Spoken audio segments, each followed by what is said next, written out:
ரெண்டு பேரும் பிஜேபிக்கும் டிஎம்கே உள்ள கனெக்ஷன் வந்து ஓபன் அன்னைக்கு உடச்சிட்டாரு. அவங்க ரெண்டு பேரும் நாடகம் ஆடுறது மக்களை ஏமாத்துறாங்க. மத்திய அரசும் மாநில அரசும் தான் நாடகம் ஆடிட்டு இருக்காங்க. நாடகம் ஆடல. நாங்க வந்து மொழிகளுக்கு எதிரி கிடையாது. எனக்கு வந்துட்டு ஹிந்தி வேண்டாம், எனக்கு மலையாளம் படிக்கணும் அப்படிங்கும் போது அது என்னோட தேவைக்கு ஏற்ற மாதிரி நான் படிச்சுக்கலாம். அவனுடைய தம்பிகளுக்கு தகவல் கொடுத்தாருன்னா இது மாநிலம் முழுக்க நாடு முழுக்க மிகப்பெரிய ஒரு போராட்டமாக வெடிக்கக்கூடிய ஒரு மிகப்பெரிய சக்தி அவர் கையில் இருக்கு. 5 லட்சம் கோடியில் இருந்த கடன் இன்னைக்கு 9 லட்சம் கோடியில் ஏற்றி வச்சிருக்காங்க. இதெல்லாம் யார் நம்ம தலையில கடன்? ஸ்கூல் நடத்துகிறார் என்கிற ஒரு பொய்யான பிம்பத்தை உருவாக்க முயலுவதுதான் மாநில அரசும் மத்திய அரசும் கூட்டு சேர்ந்து செய்கிற சதின்னு நாங்க சொல்றோம். அண்ணாமலை அண்ணனுக்கு ஒன்னே ஒன்று சொல்லணும், யாருனாலும் என்னனாலும் படிச்சுக்கிட்டோம், அது அவங்கவுங்களோட விருப்பம். சிபிஎஸ்இ பள்ளி எங்க தளபதி நடத்துறாருன்னு அண்ணாமலை என்ன சொன்னதுக்கு இன்னைக்கு காணொலி காட்சியில எங்க தளபதியோட இலவச ஏழைகள் படிக்கிற பள்ளியை காமிச்சாங்க. அதுவே ஒரு உதாரணம் தான். அதை அவரை பார்க்க சொல்லுங்க அந்த காணொலியை. முதல்வரின் உடல்நிலையை கருத்தில் கொண்டு யாருக்கும் ஒரு உதவி முதல்வர் வழங்கி இருக்கலாம். ஆனால் அவர் வீட்டு பிள்ளைக்கே ஒரு துணை முதல்வரை வழங்கக்கூடிய எல்லாமே சாதாரண கட்சி தொண்டனுக்கு வழங்குவார்களா திமுகவில்? அதனாலதான் மன்னராட்சின்னு சொல்றாரு. எங்க தளபதி ஒன்றும் அவங்களோட வழித்தோன்றல்களுக்கு பதவி கொடுக்கலையே, சாமானியப்பட்ட மக்களுக்கு எங்களை மாதிரி ஆட்களுக்கு பதவி கொடுத்துட்டு இருக்காரு. தமிழகத்துக்கு ஏன் கொடுக்கல அதை தானே நம்ம பேசணும். அதை விட்டுட்டு நம்ம தேவையில்லாததெல்லாம் ட்ரெண்டிங்ல இந்த ஹேஷ்டேக்ல இதெல்லாம் எதுக்கு தேவையில்லைன்னு தான் அவரும் சொல்றாரு. அதை விட்டுட்டு அண்ணானு கூப்பிட்டா அப்பான்னு கூப்பிடுங்க அப்படின்னு சொல்றது. தளபதி அவர்களோட நீங்க போட்டோ எடுத்துருந்தீங்க, பயங்கர ஹாப்பி. அன்எக்ஸ்பெக்டட். இதெல்லாம் நான் பார்க்க கூட எல்லாம் திரும்பிட்டேன். அவங்க கூப்பிட்டெல்லாம் வந்து போட்டோ எடுத்து ரொம்ப ஆசீர்வாதம் வாங்கிட்டேன். பயங்கர ஹாப்பி. பக்கத்துல இருந்து பேசும்போது என்ன சொன்னாங்க? ஆல் த பெஸ்ட் சொன்னாங்க. நல்லா படிக்கணும் அப்படின்னு சொன்னாங்க. தமிழக வெற்றிகள் 2ஆம் ஆண்டு நிகழ்வு, தலைவர் அவர்களுடைய பேச்செல்லாம் எப்படி இருந்தது? வழக்கம் போல அண்ணா எப்பவுமே மக்களுக்காக பேசுவாரு. இன்னைக்கும் மேடையில மக்களுக்காக தான் பேசியிருந்தாரு. சூப்பரா இருந்தது ஆஸ் யூஷுவல். ஆவணப்படம் வந்து மற்ற கட்சிகள் வைக்கிற எல்லா கேள்விக்கும் பதிலளிக்கிற விதமா ரெடி பண்ணியிருக்காங்க. அதை எல்லாரும் பாருங்க. இது வந்து சாதாரண மக்களுக்கு ஒரு புத்துணர்ச்சி ஏற்படுத்தக்கூடிய அடிப்படை தொண்டனுக்கு ஆட்சியே நம்ம கையில் வந்ததாக ஒரு ஃபீலிங். 2026 கழகத்துக்கு மட்டும் இல்லை, ஏழை எளிய மக்களுக்காக உண்டாக்கக்கூடிய ஆட்சிக்கு 2ஆம் ஆண்டின் தொடக்க விழா. அவரோட பேச்சு எப்பயும் போல் ரொம்ப தெளிவாகவும் ரொம்ப முக்கியமான சில அறிவுரையும் சொல்லியிருக்காரு. ஸோ எங்களோட இலக்கு வந்து 2026 நோக்கி தான். அதனால் அதை நோக்கி பயணிக்க சொல்லியிருக்காரு. அதுக்கு அடுத்தபடியான அறிவிப்புகள் வந்து வெளியிடுவாங்க. அதுக்காக வேற லெவல்ல இருந்துச்சு. எப்படின்னே சொல்ல முடியாது. இந்த மாதிரி ஒரு தலைவன் கண்டிப்பா நாட்டுக்கு தேவை. அதுக்காக தான் நாங்கள் இங்கே வந்திருக்கோம். இந்த தலைவனை கண்டிப்பா நிற்க வைக்கிறதுல நாங்கள் கண்டிப்பா முயற்சி பண்ணி அண்ணனை நிற்க வச்சிருக்கோம். அண்ணனுக்கு யாரோ வர வேண்டியதில்லை, அண்ணனே ஆட்டோமேட்டிக்காக வந்துடுவார். அண்ணன் காசு கொடுத்து வர வைக்கிற கூட்டம் கிடையாது, ஆட்டோமேட்டிக்காக வர கூட்டம். எப்போதுமே தளபதியினுடைய ஒவ்வொரு வார்த்தைகளும் எங்களை உற்சாகப்படுத்தும். இன்றைக்கு அவருடைய பேச்சு என்பது ஒட்டுமொத்த தமிழகத்தையே உற்சாகப்படுத்தி இருக்கும். அவருக்கு அரசியலே தெரியாது, அவர் ஒரு திரைநாயகன் என்று சொன்னார்கள். அவர் திரைநாயகன் அல்ல, தரைநாயகன் என்பதை ஒரு பூத் லெவல் ஏஜென்ட் போடணும் அப்படிங்கிறத இன்றைய முதலமைச்சருக்கு சொல்ல தெரியுமா அப்படின்னு சொன்னா சொல்ல தெரியாது. ஆனால் அதை இவ்வளவு விரிவாக சொல்லக்கூடிய அளவுக்கு அரசியலை ஆழமாக தளபதி அவர்களே சொன்னதை போல பயின்று இருக்கிறார் என்பதைத்தான் இதில் இருந்து புரிந்து கொள்ள வேண்டும். தளபதியோட பேச்சு இப்படிதான் இருக்கும்னு நாங்கள் எதிர்பார்த்தோம். ஆனால் எதிர்பார்த்ததோட அதிகமாகவே இருந்தது. அவர் சொன்ன ஒவ்வொரு கருத்தும் எப்படி சொல்றதுன்னே தெரியல. அவர் சொன்ன கருத்து எது தேவையோ அதுக்காக பேசுங்க, தேவையில்லாத விஷயத்த பேச தேவையில்லைன்றது தான் அவர் சொல்றாரு. அவர் சொல்றது உண்மைதான். நமக்கு எது தேவை, நம்ம தமிழகத்துக்கு ஏன் கொடுக்கல அதை தானே நம்ம பேசணும். அதை விட்டுட்டு நம்ம தேவையில்லாததெல்லாம் ட்ரெண்டிங்ல இந்த ஹேஷ்டேக்ல இதெல்லாம் எதுக்கு தேவையில்லைன்னு தான் அவரும் சொல்றாரு.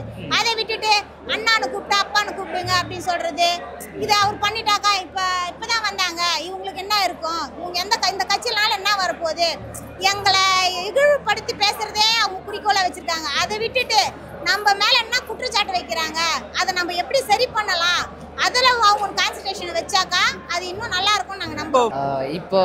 இப்போ தளபதி எந்த ஸ்டேஜ் ஏறினாலும் சரி, இப்போ கரண்ட்டாக வந்து என்னென்ன நடந்துகிட்ருக்கோ அதை பற்றி தான் பேசிகிட்டு இருக்காங்க. ஸோ அதை எந்த விதத்தில் மக்கள்கிட்ட எடுத்துகிட்டு போய் சேர்க்கணுமோ அந்த விதத்தில் சேர்த்துட்ருக்கோம். இப்போ ஒரு எக்ஸாம்பிள் எடுத்துட்டிங்கன்னா, இப்போ தேவையில்லாத ஒன்று வந்து ஒரு 2 டீம் சேர்ந்து பண்ணிகிட்டு இருந்தாங்க ஹேஷ்டேக்கில் ட்ரெண்ட் பண்ணுறது. தளபதி என்ன சொன்னார், அது எவ்வளோ பெரிய பிரச்சனை, அதான் அந்த மொழின்றது வந்து எல்லாருக்கும் முக்கியமான ஒன்று, அது எவ்வளோ பெரிய பிரச்சனை, அதை பேசுகிறத விட்டுப்பட்டு ஹேஷ்டேக்கில் சண்டை போட்டுருக்காங்க அப்படின்ற மாதிரி சொல்லியிருக்காங்க. இப்போ இந்த பேசும்போது பிஜேபி பாஜகவை எதிர்க்கிறது போல் நாடகம் ஆடுறாங்கன்னு சொல்கிறாங்கல்ல, திமுக பிஜேபி எதிர்க்கிறத நாடகம் ஆடுறாங்களா? அவர் அண்ணா சொல்கிறது உண்மைதானே, நாடகம் தான் ஆடுறாங்க. இவரெல்லாம் நாங்களாம் ஏமாந்தா இந்த இனிதான் எல்லாமே ஒரு வேறுபாடு விழிச்சிருக்கிறோம். உண்மையான ஒரு சக்தி தான் அவர் சொன்னது 100க்கு 100 எல்லாமே உண்மையான பேச்சு தான். முதல்ல வந்து 2 பேருக்கு பிஜேபிக்கும் டிஎம்கே உள்ள கனெக்ஷனை வந்து ஓப்பன் பண்ணி உடச்சிட்டார். அவங்க 2 பேரும் நாடகம் ஆடுறது மக்களை ஏமாத்துறாங்க. முதல் தப்பே தான், மக்களை ஏமாற்றக்கூடாது. மக்களை ஏமாத்தாம உண்மையான ஆட்சி தரக்கூடிய ஆட்சி 2026 தமிழக வெற்றி கழகம் தளபதி விஜய். சுதந்திர இந்தியாவை உருவாக்கிய பொழுது ஜவஹர்லால் நேரு அவர்கள் இந்திய தேசத்திற்கு அந்த மாநிலங்கள் விரும்புகின்ற ஆங்கில மொழியும் அந்த மாநில மொழியும் தான் கொள்கை மொழியாக இருக்கும். அதுதான் அரசியலமைப்பு சட்டத்தில் எழுதப்பட்டிருக்குது. அதன் அடிப்படையில் தான் இந்த தேசம் ஒன்றிணைக்கப்பட்டது. இல்லாத ஒரு இந்தியா உருவானதே, மொழிவாரி மாநிலங்கள் உருவானதே இந்த மொழியில் நாங்கள் சுதந்திரத்தை தடுக்க மாட்டோம். உங்கள் தாய்மொழியும் இணைப்பு மொழியாக ஆங்கிலமும் இருக்கும். விருப்பப்பட்டால் நீங்கள் எந்த மொழியை வேணாலும் படிக்கலாம், கற்றுக்கலாம், பேசலாம் என்பது தான் அந்த இருமொழி கொள்கை. அதை தவிர்த்து இந்தி என்கிற ஒரு மாநில மொழியை ஒட்டுமொத்த மாநிலங்களையும் திணிக்க முயலுகின்ற எந்த அரசு, அது மத்திய அரசு, எந்த மத்திய அரசாக இருந்தாலும், அது எந்த கட்சி அமைக்கிற அரசாக இருந்தாலும், அதை தமிழக உரிமை சார்ந்து தமிழகத்தின் மொழி கொள்கையின் உண்மை புரிந்து எதிர்ப்பதில் தமிழக வெற்றி கழகம் இருக்கும் என்பதைத்தான் தளபதி அவர்கள் இன்று தெளிவாக சொல்லியிருக்கிறார். மும்மொழி கொள்கை யாரும் வேணான்னு சொல்ல, தமிழகத்துல இருக்கிற சட்டத்தை இப்படிதான் இருக்குன்னு இவ்வளவு நாள் வந்துருச்சு. இதை நீங்க புதுசாக்க தேவையில்ல. நீங்க அப்படியே படிக்கணும்னா அதுக்கான கோர்ஸ் தனியா இருக்கு. ஹிந்தி, இங்கிலீஷ் அது மாதிரி தனியா எல்லாமே, ஸ்போக்கன் இங்கிலீஷ் அது மாதிரி எல்லாமே இருக்கு. அதுல போய் நீங்க படிங்கன்னு தான் சொல்றாங்க. அதுக்காக ஒரு ஜியோ போட்டு ஒரு இது கல்வியை வர வச்சுட்டா அப்ப பின் அந்த இதை வந்து இங்க திணிக்கிற மாதிரி தான் ஆயிடுது. அப்ப தமிழுக்கு முக்கியத்துவம் இல்லாம போயிடும்ன்றதுனால அதை நாங்கள் எதிர்க்கிறோமா கண்டி. அது வேணவே வேணான்னு சொல்லலை, அது இருக்கணும். ஆனால் இந்த வழி தான் வரணும்னு ஒன்றும் அவசியம் இல்லைல்ல. இதுக்காக கல்விக்கான நாங்கள் ஃபண்டெல்லாம் தரமாட்டோம் அப்படின்னு சொல்றதெல்லாம் நியாயம் இல்லைல்ல. அதுக்கான கேள்வி நீங்கள் கேளுங்கன்னு தான் சொல்கிறோம். இப்போ வந்து இப்போ இருமொழி கொள்கை சொல்கிறாங்க. இப்போ இவங்க பாலிடிக்ஸ் பண்ணலான்றாங்க. இவங்க வந்து எதை வச்சு பாலிடிக்ஸ் பண்ணுறாங்க? வரும் லாங்குவேஜ், இவங்க பாசிசம் அரசியல் அப்படின்னு சொல்லி பண்ண இவங்களும் பண்ணுறது அதே தானே. இப்போ நான் மிடில் கிளாஸ்லேருந்து ஒருத்தர் போய் வாழ முடியுமா டிஎம்கே மாதிரி ஒரு கட்சியில்? பிஜேபி 2 பேருமே ஒன்று தான். இப்போ ஒரு மிடில் கிளாஸ்லேருந்து ஒருத்தர் வந்து வளர்றதுக்கான இந்த கட்சிக்கெல்லாம் வாய்ப்பே கிடையாது. அவர் சொன்னார் பண்ணையராட்சின்னு, அந்த மாதிரி தான். மத்திய அரசும் மாநில அரசும் தான் நாடகம் ஆடிட்டு இருக்காங்க. நாடகம் ஆடலை. நாங்கள் வந்து மொழிகளுக்கு எதிரி கிடையாது, திணிக்காதீங்கன்னு சொல்கிறோம், அவ்வளோதான். தமிழ் மொழியை காப்பதற்கு நாம் எல்லாமே வந்து ஒன்றிணையணும். தளபதி அவர்கள் சொல்கிறது என்னன்னு கேட்டிங்கன்னா, இவ்வளோ ஒரு மத்திய அரசுடைய ரொம்ப அவசர போக்கு என்ன காரணம்னே தெரியாது. இவ்வளோ பெரிய நெருக்கடிகளை வந்து மாநில அரசுக்கு கொடுத்து தமிழுக்கு எதிராக இருக்கக்கூடிய இந்த நிலைப்பாடை வந்து மத்திய அரசு எடுக்கிறாங்க. இதை வந்து வன்மையாக அவர் கண்டிக்கிறாரு. இதை அவர் ரொம்ப கம்மியாக ஸ்டார்ட் பண்ணியிருக்காரு. இன்னும் தளபதி வந்து இதை பகிரங்கமாக வெளியே அவருடைய தம்பிகளுக்கு தகவல் கொடுத்தாருன்னா இது மாநிலம் முழுக்க, நாடு முழுக்க மிகப்பெரிய ஒரு போராட்டமாக வெடிக்கக்கூடிய ஒரு மிகப்பெரிய சக்தி அவர் கையில் இருக்குது. ஆனால் சொல்லப்போனால் ரியல் நடிகர்னு பார்த்தா பாஜகவும் இப்போ ஆள்ற தமிழகத்திலோட டிஎம்கே வந்து 2 பேரும் தான் உண்மையான நடிகர்கள். ஆனால் நடிகர்னு எங்கள் தலைவரை நடிகராக சொல்கிறாங்க. உண்மையான நடிகர் இவங்க தான். மக்களோட கருத்து யாருமே ஏற்றுக்கிறது கிடையாது. இப்போ வந்து பாருங்க, இந்திய திணிப்புன்னு வேறு பக்கம் போயிட்டாங்க. ஒரு டாபிக் வேறு, இப்போ வர நடந்துட்டு இருக்க டாபிக் வேறையாக போயிடுச்சு. அதை வந்து பண்ண சிம்பிளாக முடிச்சிட்டு ஒரே வார்த்தை முடிச்சிட்டாரு. அதே போல் கொள்கை பேசி கபட நாடகம் ஆடுறாங்க. இல்லை திமுக கொள்கை பேசி கபட நாடகம் ஆடுதான். அது அவங்களுடைய நாடகமே, அது தொழிலே தான். மக்கள் இப்போ புரிஞ்சுக்கிட்டாங்க.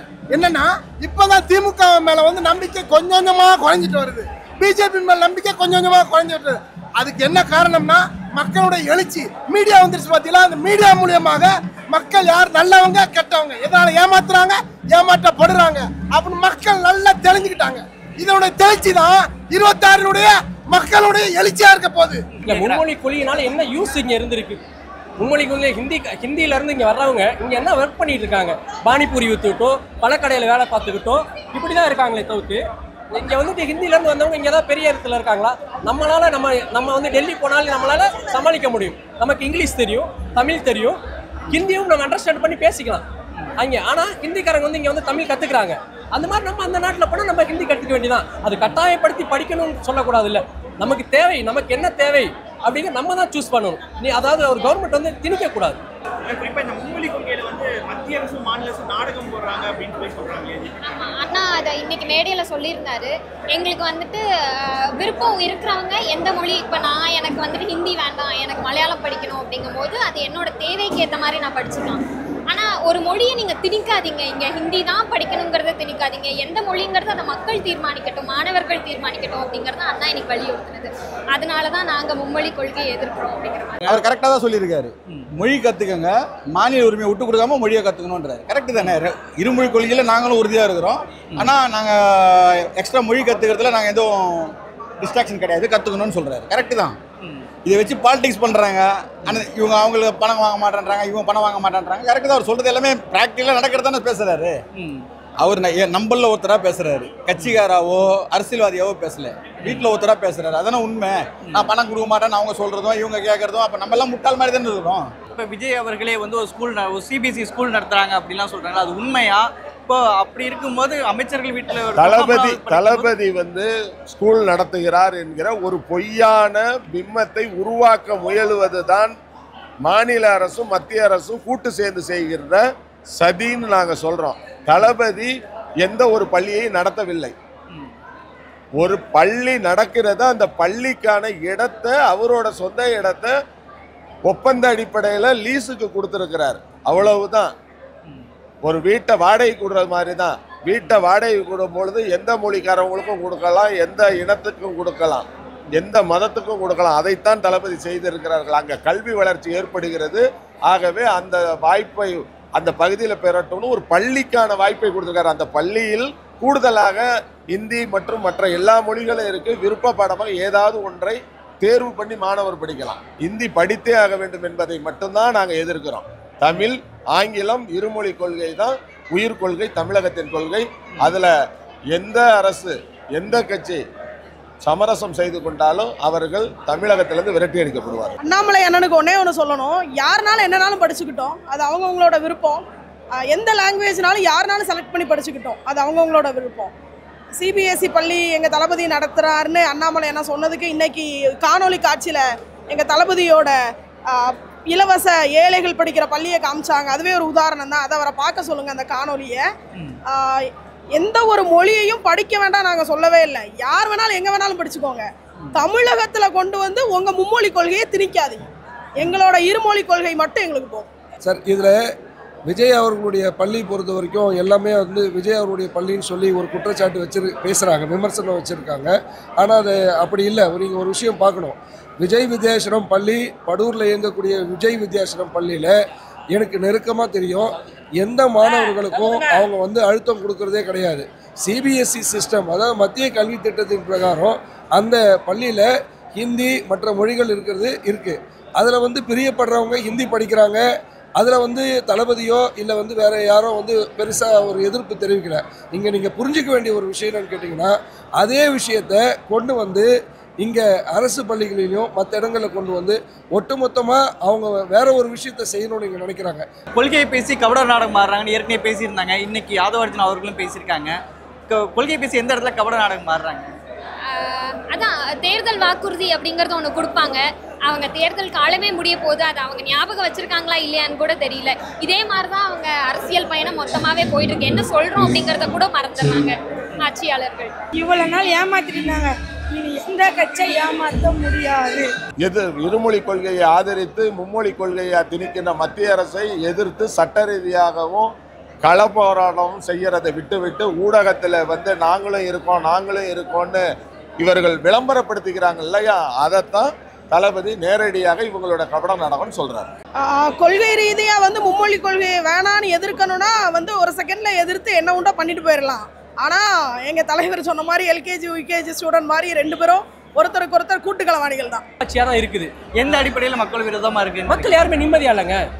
அதாவது ஒரு யாருமே வந்து இந்த பேருந்து கடந்த போகிறாங்க, மகளிருக்கு வந்து இலவசமாக பயணம் பண்ணுறாங்க. வர நடத்துனர் என்ன சொல்கிறாங்கன்னா, ஒரு கலெக்ஷனே இல்லை, ஒன்றுமே இல்லை, இது வந்து நட்டத்தில் எங்கிட்ட இருக்குது. கிட்டத்தட்ட 5 லட்சம் கோடியில் இருந்த கடன் இன்னைக்கு 9 லட்சம் கோடியில் ஏற்றி வச்சுருக்காங்க. இதெல்லாம் யார் நம்ம தலையில கட்டணும்? நாளைக்கு தளபதி ஆட்சிக்கு வந்தாருன்னா ஒரு நிர்வாகத்தை எப்படி கட்டமைச்சு கொண்டு வர முடியும்? மக்களால் தேர்ந்தெடுக்கப்பட்டாச்சுன்னா ஆப்ஷன் இல்லைங்க. இப்போ ஏவா பிஆனா 2 பேருமே பண்ணையார் தான். ஏவை போடுறோம் பிஏ போடுறோம் மாற்றி புதுசாக ஒரு வைப்ரேட் வரும்போது தானே மாற்றம் வரும். மாற்றம் எப்போ வரும்? நீங்கள் ஒரு நல்ல கேண்டிடேட் வந்து கிடைக்கும் போது தானே வரும். அது இப்போ நீங்கள் நிற்கிறீங்க, என் வீட்டு சொந்தக்காரர் நீங்கள், அப்போ உங்களுக்கு போடுவேன், அடுத்த வருஷம் வேறு ஒருத்தர் அவர் போடுவோம். ஆனால் பிரயோஜனம் என்ன இருக்குது? நீங்கள் இந்த மாதிரி ஒருத்தர் எல்லாத்தையும் விட்டுட்டு 10 ரூபா சம்பாதிக்கிறது விட்டுட்டு வராருன்னா எது வராரு? ராஜா வீட்டு கண்ணுக்குட்டிகள் தானே வேட்பாளர்களாகவே நிற்கிறாங்க. ராஜா வீட்டு கண்ணுக்குட்டிகள் இல்லாத சாதாரண மக்களுக்கு அந்த வேட்பாளர் வாய்ப்பு வழங்கப்படுமா? திராவிட முன்னேற்ற கழகத்தில் இருக்கக்கூடிய எத்தனை பேர் உதயநிதி அவர்கள் அடைந்ததை போல வெகு விரைவில் சினிமாவில் இருந்துட்டு அரசியலுக்கே வரமாட்டேன்னு சொன்ன 4 மாதத்தில் அரசியலுக்கு வந்தார். அரசியலுக்கு வந்த உடனே நான் தேர்தல் அரசியலில் போட்டியிட மாட்டேன்னு சொன்னார். 6 மாதத்தில் தேர்தல் அரசியலில் போட்டியிட்டார். ஒட்டுமொத்த அதிகாரங்களையும் பணத்தையும் செலவு பண்ணினதுனால தான் அவர் ஒரு சட்டமன்ற உறுப்பினர் ஆனார். சட்டமன்ற உறுப்பினர் ஆன பிறகு அவருக்காகவே ஒரு கோஷ்டியை உருவாக்கி வெற்று விளம்பரங்களால் அவரை அமைச்சராக்கினார்கள். அமைச்சரான பிறகு இன்றைய முதல்வரின் உடல்நிலையை கருத்தில் கொண்டு யாருக்கோ ஒரு உதவி முதல்வர் வழங்கி இருக்கலாம். ஆனால் அவர் வீட்டு பிள்ளைக்கே ஒரு துணை முதல்வரை வழங்கக்கூடிய எல்லாமே சாதாரண கட்சி தொண்டனுக்கு வழங்குவார்களா திமுகவில்? அதனால தான் மன்னராட்சின்னு சொல்றாரு. அதைத்தான் மன்னராட்சின்னு சொல்றாரு. ஒரு மன்னர் தான் முடிசூட்ட முடியும். எந்த மக்களும் அமைச்சராகவோ துணை முதலமைச்சராகவோ உதயநிதி வர வேண்டும் என்று எந்த ஓட்டும் போடலையே. மக்களால் தேர்ந்தெடுக்கப்பட்ட அரசுனா அந்த கவர்மெண்ட்லயே சீனியர் பீப்புள்ஸ்க்கு வந்து இம்பார்ட்டன்ட் கொடுக்கணுமே. எதுக்கு கொடுக்காம தன்னோட மகனுக்கும் தன்னோட பேரனுக்கும் வழி வழியாக மன்னராட்சி தானே இங்கே நடந்துட்டு இருக்கு. அப்போ நாங்கள் மன்னராட்சின்னு தானே சொல்லுவோம். எங்கள் தளபதி ஒன்றும் அவங்களோட வழித்தோன்றல்களுக்கு பதவி கொடுக்கலையே, சாமானியப்பட்ட மக்களுக்கு எங்களை மாதிரி ஆட்களுக்கு பதவி கொடுத்துட்டு இருக்காரு.